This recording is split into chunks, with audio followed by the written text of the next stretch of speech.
네, 안녕하세요. The Great Humiliator, 위대한 능멸자, 큰 치욕을 주는 사람, 시장. 대단하신 분이죠, 켄 피셔. 아버지가 에디 피셔인가? 아버지가 아주 92살까지 실제로 투자를 하셨고, 보통 이런 투자의 대가들은 철학가들이죠. 십몇 년 전에 이 사람의 책을 번역을 했으면서도 글자만 번역했지 이 사람이 말하는 것을 저의 삶의 투자에 써먹지를 못했습니다. 이분도 이제 연세가 많이 들으셨네요. 이분한테 배웠던 것도 많이 있는데, 전 세계 300대 부자 안에 들죠.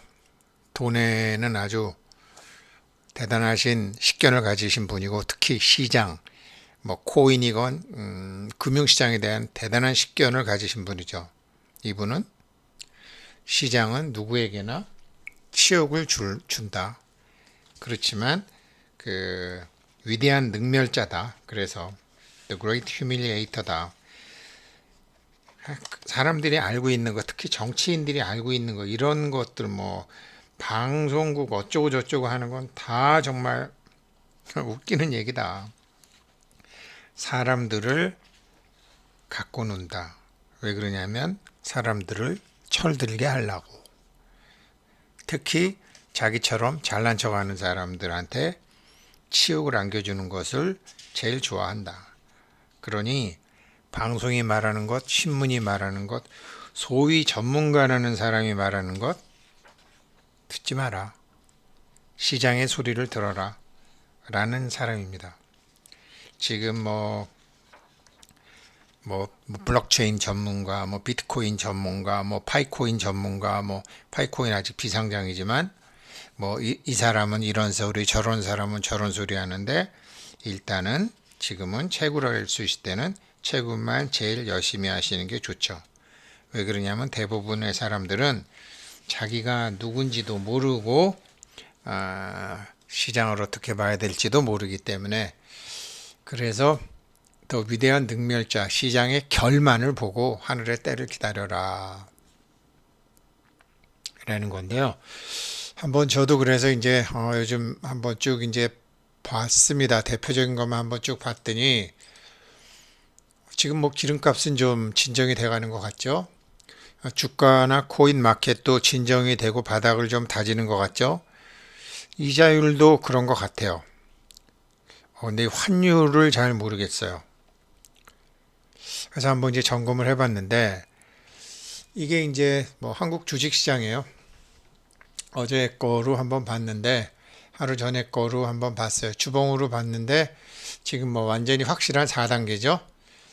반등은 하겠죠. 4단계에서 아직 1단계 오지 않았죠. 그러니까 한겨울에서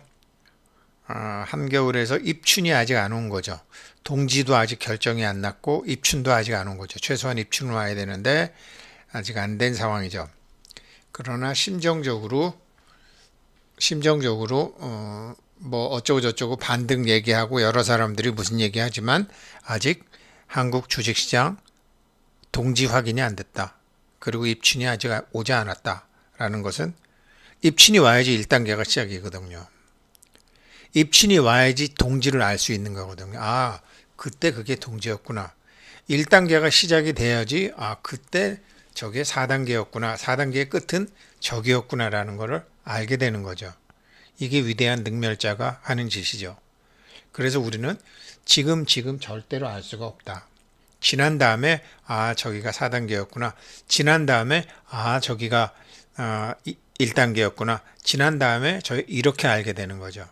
근데 점점 하다 보면은 이게 참 이제 자기의 그 몸의 6가지 감각 넘어서 그 법체의 감각을 하게 되면 천시를 정확히 알 수 있는 거죠. 그런 거를 제가 이제 설명해 드리고 있고 지금 코스피는 아무튼 이래요. 그리고 이제 지금 경질 원유 선물 가격을 한번 보니까 분명히 꺾긴 꺾였죠. 2단계에서 3단계 진입했죠. 왔다 갔다 하면서 여기서 핵전쟁이 터지기 전에야 아무튼 2단계 들어오는 것 같아요.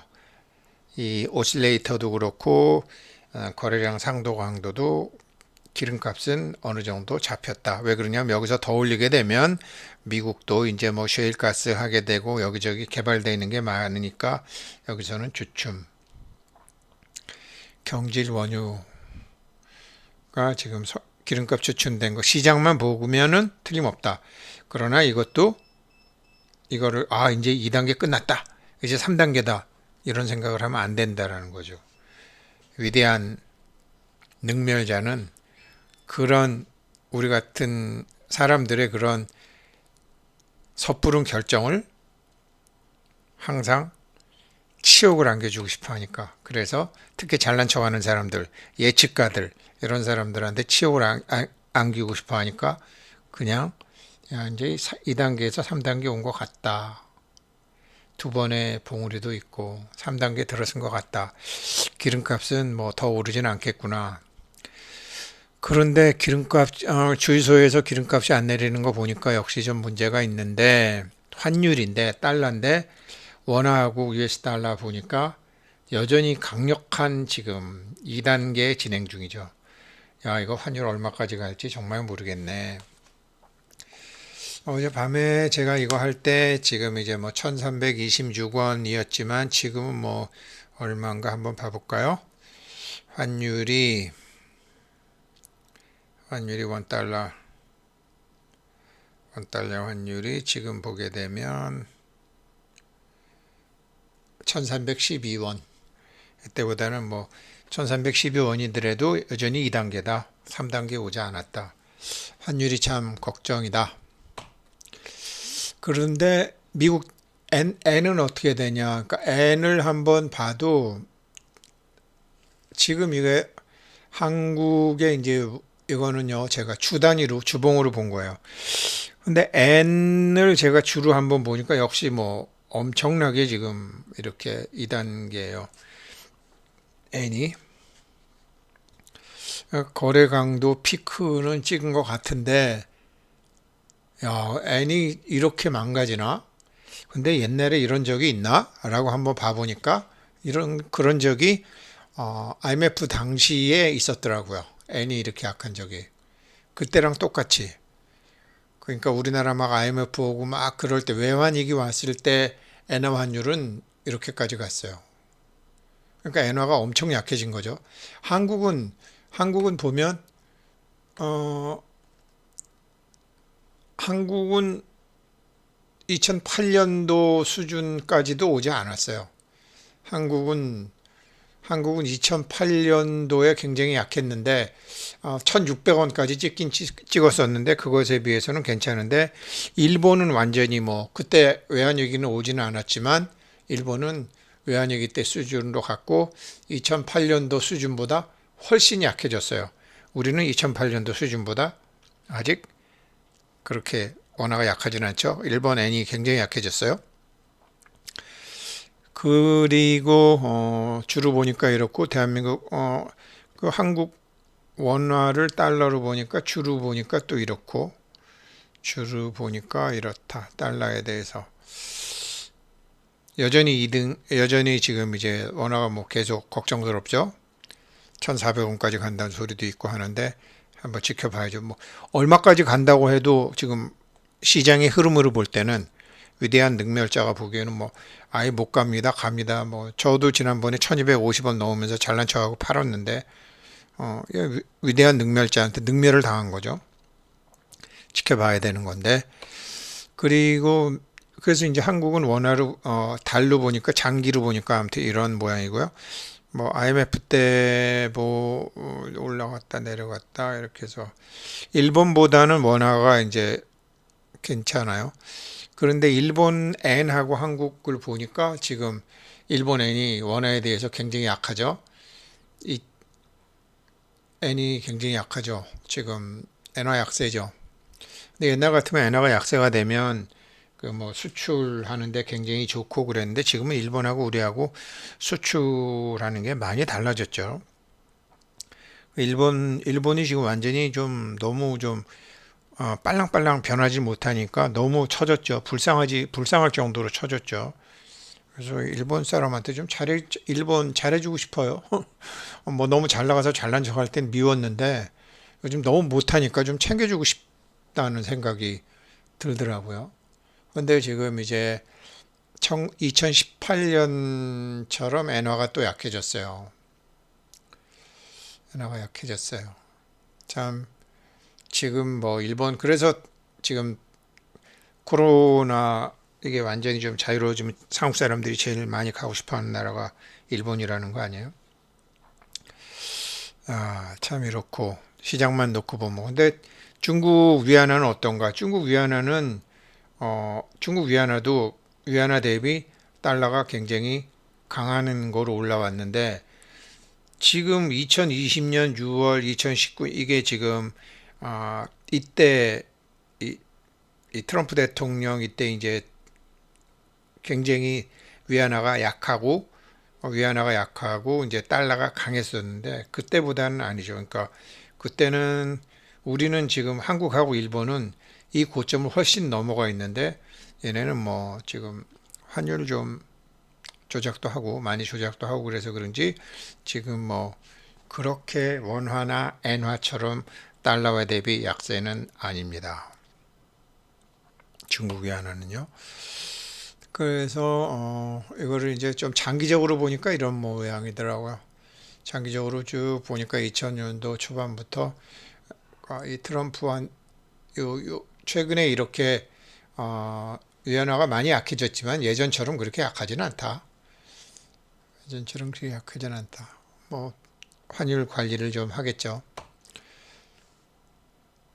그리고 글로벌 수익률. 이거는 이제 제가 다른 거 그러니까 이제 뭐 지금 이제 채권 수익률을 이제 미국과 한국만 볼 수 없으니까 이제 전 세계 수익률을 이제 같이 보는 게 있는데 뭐 32개 나라 이렇게 보는 게 제가 이제 증권시장 한번 전반적으로 볼 때 채권 시장이 주식 시장보다 항상 수익률이 좋거든요. 장기적으로 보면 그래서 큰 돈이 채권 시장에서 많이 움직여서 채권 시장이 어떻게 움직이나 이제 제가 보고 있는 거고 지금 뭐 시장에서 주식이나 이런 게 이제 기름값도 안정이 됐고 이자율도 뭐 지금 결국은 진정이 좀 될 것 같고 물가 상승률 때문에 그런데 그 주가 코인도 진정이 되고 환율이 조금 문제인데 하반기에 주식시장하고 코인 시장이 좋을 수는 있겠다. 한번 뭐 너무 많이 올라가면 만약 반등 같은 반등이 있을 수 있겠다. 그래서 하는데 뭐든지 아무튼 예측은 올바르지 않고요. 예측하지 말고 대응해라. 그게 켄 피셔의 주장입니다. Great Humiliator. 네가 예측하는 순간 네가 한두 번은 맞을 수 있어도 뭐 경기가 폭락이 된다. 뭐 경제 위기가 온다. 뭐 환율이 1,400원 간다. 비트코인이 10,000불 간다. 80,000불 간다. The Great Humiliator. 니네는 위대한 능멸자의 밥이다. 라고 하는 게 켄 피셔예요. 파이코인 하시는 분도 마찬가지입니다. 이게 얼마 간다, 10불 간다, 100불 간다. 그런 사람들 따라다니면 위대한 능멸자의 밥이 되는 거죠. 입 다물고 순응해라. The Great Humiliator의 결만 봐라. 그리고 때를 기다려라. 라는 켄 피셔라는 사람입니다. 예, 오늘 뭐 경제 상식, 시장 상식, 금융 상식 말씀드렸습니다. 고맙습니다.